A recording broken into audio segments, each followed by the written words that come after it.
हर जगह घूम कर आए, क्या जमीनी हकीकत क्या है? देखिए, जमीनी हकीकत इस समय की यह है कि इंडिया अलायंस का 358 सीट जा रहा है और भारतीय जनता पार्टी जो बौखलाई हुई है, जो मतलब बौरा गई है, जो कह रही है ना 400 पार 400 पार 400 पार। अब गांव के चाचा से पूछो, चाचा वो तो कह रहा है 400 पार, तो चाचा गांव के कहते हैं कि बेटा अगर 400 पार आ गया तो दाल का रेट 400 पार कर देगा, सरसों का तेल 400 पार कर देगा, डीजल का रेट 400 पार कर देगा, पेट्रोल का रेट 400 पार कर देगा, चीनी चाय पत्ती का रेट 400 पार कर देगा। तो 400 पार वाली सरकार को तो नहीं लाना है, 358 वाले को लाना। लेकिन दावा जो कर रहे लगातार बीजेपी कर रही है, देखिए दावा की आपने बात की, दावा तो उन्होंने 2 करोड़ रोजगार का किया था, वादा पूरा किया क्या? नहीं पूरा हुआ। वादा उन्होंने कहा था महिला सुरक्षित करेंगे, सुरक्षित किया क्या? वादा किया था कि सिलेंडर सस्ता करेंगे, सस्ता हुआ क्या? वादा तो था कि किसानों की आय दुगना करेंगे, दुगनी हुई? बोलिए, ये मोदी जी वाला चश्मा अगर आप उतार देंगे तो मुझे लगता है कि आपको भी गांव का मौसम गुलाबी नजर आने लगेगा। बीजेपी कह रहे सुपड़ा साफ है इस बार। हाँ बिल्कुल, बीजेपी का सुपड़ा साफ है। मैं लिख के दे दूं, लिख के मैं एग्रीमेंट पे लिख के दे दूं आपको कि इस बार बीजेपी का सुपड़ा पूर्ण रूप से साफ होता है। वो तो कह रहे हैं कि भैया गठबंधन का सुपड़ा साफ है। कैसे आप कह रहे हैं? वो कह रहे हैं, कैसे कह रहे हैं? नहीं आप ही कह रहे हैं, वो तो नहीं कह रहे हैं 400। यहाँ पे कोई प्रवक्ता बीजेपी का तो नहीं खड़ा है। प्रवक्ता आप बने हैं, आप पत्रकार से प्रवक्ता बन गए, बहुत अच्छी बात है। आप बताइए 400 पार वो किस बेहद ला सकते हैं? मुद्दा क्या है उनका? किस मुद्दों पर 400 पार की लड़ाई लड़ेंगे? मोदी की गारंटी, मोदी की गारंटी पर आपको मोदी का विश्वास है? परिवार, मोदी का परिवार पे आपको विश्वास है? आप मोदी के परिवार हैं? अरे भाई आपको थोड़ी आप मोदी के परिवार हैं, आप मोदी के परिवार हैं। नहीं, आप मंगल ग्रह से आए हैं, मंगल ग्रह से 7वां अजूबा हैं आप। अब वो तो आप तय करेंगे। आप क्या देखिए, मोदी का परिवार सिर्फ और सिर्फ अडानी जी हैं और अंबानी जी हैं जैसा। यशोदा बहन का जो सगा नहीं हुआ वो आपका सगा होगा, आपको लगता है? और मोदी जी के परिवार में क्या महिला नहीं आती है? आती है कि नहीं आती है? बोलिए साहब, मोदी जी के परिवार में अगर महिला आती तो मणिपुर की महिलाओं के लिए मोदी जी 2 शब्द बोलते। मोदी जी के परिवार में अगर किसान आता तो मोदी जी, आज किसान बैठे हैं ना वहां पे, मोदी जी बोल रहे हैं कुछ। अगर मोदी जी के परिवार में देश का युवा आता तो मोदी जी इलाहाबाद और लखनऊ में युवाओं के ऊपर डंडे न बरसवा रहे। मोदी जी के परिवार में कौन आ रहा है? गंगा की इन्होंने बात की थी, आया था कोई गंगा का लाल बनकर, रह गया अडानी और अंबानी का दलाल बनकर। वो आपको लगता है कि देश के हैं? ये अमन बेच देंगे और चमन बेच देंगे, और आप लोग ऐसे ही चापलूसी करते रहे तो 24 के बाद पूरा वतन बेच देंगे। ये बेचने वाला है साहब। चाय बेचते किसी ने नहीं देखी, फिर भी 2014 में लिखा चाय वाला, और आज देश बेचते देख रहे हैं फिर भी कोई बोलने को तैयार नहीं है। 14 में इनकी दाल गल गई थी कि चाय वाला, और फिर 19 में बोल दिया मैं भी चौकीदार। और परिवार से काम नहीं होता है साहब। परिवार अगर है तो लालू प्रसाद जी ने जैसे बोला था ना कि अगर परिवार है तो केस काहे नहीं बनवा रहे हो भाई? केस बनवाना चाहिए ना। अगर परिवार के है तो क्रियाक्रम भी करना चाहिए। जितना भी मोदी का परिवार है बनवा ले केस। और पूरा देश कह रहे हैं। नहीं आप तो नहीं है। आप भी नहीं, मैं मोदी का परिवार नहीं हूँ, मैं मोदी का परिवार नहीं। जब मेरे दादाजी का देहांत हुआ था मैंने अपना केस बनवाया था, मेरी दादी का देहांत हुआ था मैंने अपना केस बनवाया था। पोस्टर लग रहा है, आम इंसान जो है वो लगातार कह रहे हैं हम भी मोदी परिवार, हम भी मोदी का परिवार। अच्छा एक चीज बताइए, क्यों जो अभी खट्टर साहब थे हरियाणा वाले, वो मोदी के परिवार में नहीं थे का? मुझे लगता है उन्होंने स्पेलिंग मिस्टेक कर दी थी ट्विटर पे, परिवार से उठा के बाहर फेंक दिया। आप बताइए कि गौतम गंभीर इनके परिवार का नहीं था, उठा के बाहर फेंक दिया। मीनाक्षी लेखी परिवार की नहीं थी क्या? उठा के बाहर फेंक दिया। पॉलिटिक्स से संन्यास ले लिया। संन्यास नहीं भाई साहब, संन्यास नहीं था। वो अंदर की बात क्या थी ना ये आपको मालूम है, सिर्फ हमको मालूम है कि अंदर था कि अब की बात धक्का दे रहे हैं या तो फिर आप निकल जाइए। आप लोग मोदी नामा ढंग से नहीं पढ़ते हैं, और तमाम पत्रकारों को, उन्हीं पत्रकारों के ऊपर हमला, उन्हीं पत्रकारों का चैनल बंद करवाया जाता है जो पत्रकार मोदी नामा ढंग से नहीं पढ़ पाते हैं। तो आप लोग मोदी नामा पढ़िए भाई। यूपी में पूरा जो है मोदी मय है। कहाँ राम मंदिर के? देखिए एक चीज मैं बता दूं, मंदिर मस्जिद बने न बिगड़े, सोन चिड़ैया बनी रहा है, और देश के जनता भाड़ में जाए, अपन कुर्सी बची रही। भारतीय जनता पार्टी की राजनीति है। राम मंदिर पर इस बार वोट मिलने वाला नहीं है। राम मंदिर पर भारतीय जनता पार्टी को वोट मिलने वाला नहीं है। अरे मैं अयोध्या के पास से ही आता हूँ भाई, गोंडा हमारे वहां से 40 किलोमीटर दूर राम मंदिर है, और हम जानते नहीं है कि वहां पे क्या माहौल है।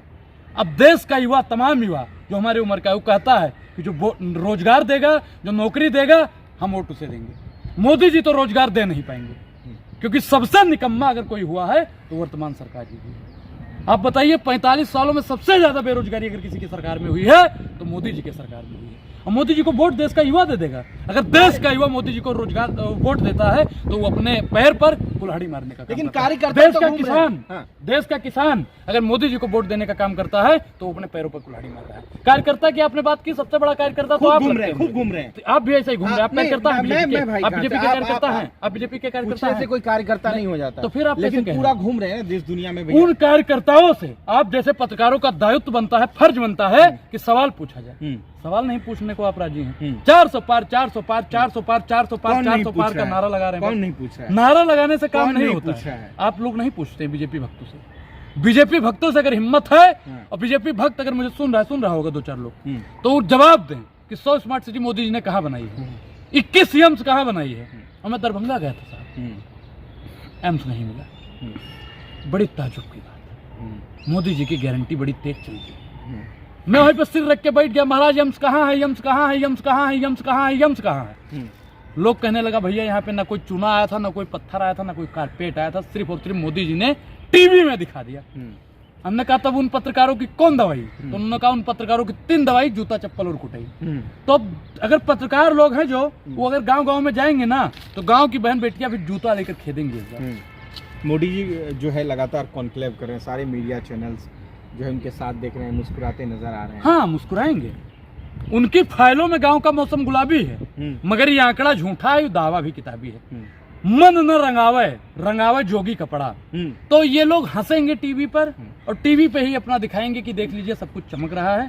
गांव में चलिए, गरीबी को महसूस करिए, तब आप लोगों की पत्रकारिता मान लीजिए सही। स्मृति ईरानी ने तो कह दिया भैया, आर्टिस्ट स्टेशनों के नाम भी बदल दिए अमेठी जैसे से। अब वहाँ तो कह रहे हैं कि भाई जमानत जब्त है राहुल गांधी का। स्मृति ईरानी जी की जमानत इस बार जब्त होगी। राहुल गांधी जी अमेठी से चुनाव भी लड़ेंगे। गलत फहमी स्मृति ईरानी जी निकाल दें। मैं अमेठी भी गया था। अमेठी का दूर दूर तक कोई नाम नहीं लेना चाहता है। अमेठी की सड़कें भी मैंने अपने उस पर दिखाई थी। अमेठी की सड़कें आज भी गड्ढा मुक्त नहीं हुई हैं। स्मृति ईरानी जी को किस मुद्दों पर वोट देगी जनता? बीजेपी का कोई मुद्दा तो बताओ साहब। कैसे प्रवक्ता को बना दियो मोदी जी? आपका लाइसेंस छीन लेंगे मोदी जी। आप सही से काम नहीं कर रहे हैं, बताइए बीजेपी किन मुद्दों पर चुनाव इस बार लड़ेगी? मुद्दा तो होगा ना। कांग्रेस पार्टी के पास, इंडिया अलायंस के पास तो तमाम मुद्दे हैं। महंगाई पर चुनाव लड़ रही है, बेरोजगारी पर चुनाव लड़ रही है। अरे भाई साहब, लेकर कौन आया था सीएए को? लेकर तो कांग्रेस पार्टी आई थी। जितना भी कांग्रेस पार्टी सब कुछ लेकर आया उसको लागू तो यही लोग कर रहे हैं। आप एक चीज बताइए हमको कि कांग्रेस, बीजेपी के सीए, राम मंदिर, 370, हिंदू मुसलमान, इसके अलावा कोई आइडियोलॉजी है, लड़ने का मुद्दा है इनके पास? आप बताइए कि कांग्रेस पार्टी महिलाओं बहुत के लिए बड़े निर्णय का चुनाव होने जा रहा है 24 में। लोगों से अपील कर रहे हैं पीएम मोदी। देखिए, लोगों से पीएम मोदी अपील कर रहे हैं, लेकिन लोगों की अपील काहे नहीं सुन रहे हैं? लोगों की अपील सुनेंगे तभी तो लोग उनका अपील सुनेगा। लोगों को से उन्होंने अपील किया था, आप हमारे यूट्यूब चैनल को सब्सक्राइब करें, वीडियो देखें, फलाना करें। अपील तो किया था किसी ने? किया था किसी ने? सिर्फ बीजेपी और आरएसएस के लोग ही उसमें जुड़े हुए थे। तो देश की जनता भैया ठान लिया है, राहुल गांधी को लाना है। 24 में कमल की फूल दोबारा भूल नहीं होगी। कह रहे हैं भरोसा है, जहाँ बीजेपी है वहाँ भरोसा है। हाँ, बीजेपी है वहाँ भरोसा है कि वहाँ पे रोजगार नहीं मिलेगा। जहाँ बीजेपी है वहाँ पे महंगाई कम नहीं होगी। जहाँ बीजेपी है वहाँ बेरोजगारी कम नहीं होगी। जहाँ पे बीजेपी है वहाँ का किसान मारा जाएगा, वहाँ का जवान मारा जाएगा, वहाँ संविधान बदलने की बात की जाएगी। बीजेपी है 80 में 80 सीट कह रहे हैं यूपी से जो है बीजेपी जीत रही है। 0 हटा दीजिए, उतना जीत लेगी। 8 सीट बीजेपी जीत लेगी यूपी से। बिहार से? बिहार में इनका 8-10 सीट बिहार में भी आएगा। आपका क्या कहता है जो है आंकड़ा? क्या आंकड़ा आप देख लीजिए। बिहार में इनके 8 से 10 सीट, यूपी में 8 से 10 सीट, दिल्ली में इनका खाता नहीं खुलेगा। 1 सीट हो सकता है मनोज तिवारी। प्रधानमंत्री जी नहीं बनेंगे? बिल्कुल मोदी जी प्रधानमंत्री नहीं बनेंगे। आप लिख के ले लीजिए, नरेंद्र मोदी इस बार प्रधानमंत्री नहीं बनेंगे। और इस देश में अगर प्रधानमंत्री वो दोबारा बन जाते हैं तो आप जान जाइए पूरे देश में बालू से ही लागू हो जाएगी, मतलब तानाशाही लागू हो जाएगी। आपके वोट ये थोड़ी एक वोट सरकार गिरी थी, आप भूलिएगा मत। एक वोट सरकार गिरी थी तो अनुराग ओझा के साथ member of parliament member of parliament Anurag Ojha भी मेंबर ऑफ पार्लियामेंट नहीं है ना? अरे हो जाएंगे, बिलास की बात कर रहे हैं, बहुत पुरानी बात है। तो हो जाएंगे, कहे परेशान है। राख हौसला मंजर भी आएगा, प्यासे के पास चलकर समुंदर भी आएगा। तो मतलब आप रामविलास पासवान बनेंगे? अरे तो मान लिया जाए दोबारा पैदा हो गया रामविलास? बिल्कुल। चलिए, अपने आप को मानते हैं आप रामविलास? अरे भाई एक चीज बताएं, किसी को किसी से किसी को कम नहीं समझना चाहिए। मैं आपको रामविलास जी से कम नहीं समझ रहा हूँ। तो वही आप ये बात बोल। हम हैं। हाँ, तो क्या रामविलास हैं, हम हैं। चलिए, बहुत बहुत शुक्रिया।